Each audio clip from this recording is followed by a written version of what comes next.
وہ بس صرف بیانات دیتے ہیں اور اسرائیل کے خلاف کچھ کر نہیں پاتے، نہ ہی اقوام متحدہ کا ادارہ کچھ کر سکتا ہے اسرائیل کے خلاف۔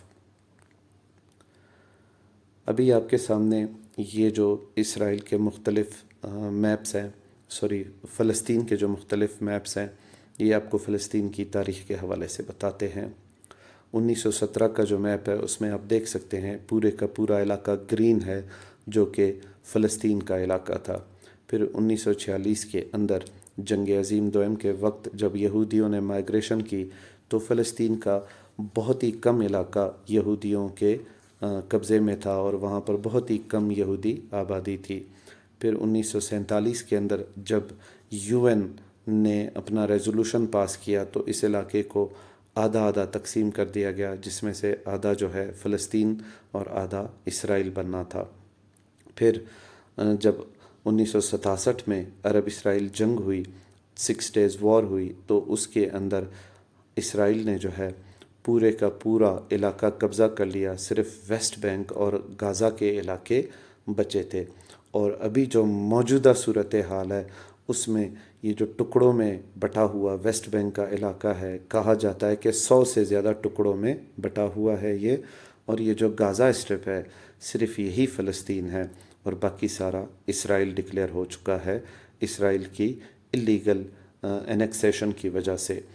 اب یہ جو غازہ کا علاقہ ہے اس پہ حماس کی حکومت ہے جو اسرائیل کے ساتھ جنگ لڑنا چاہتا ہے، اور یہ جو ویسٹ بینک کا ٹکڑوں میں بٹا ہوا علاقہ ہے یہاں پر PLO حکومت کرتا ہے، پیلسٹینین لبریشن آرگنائزیشن، اور وہ پولیٹیکل سٹرگل کر رہا ہے فلسطین کو آزاد کرانے کے لیے۔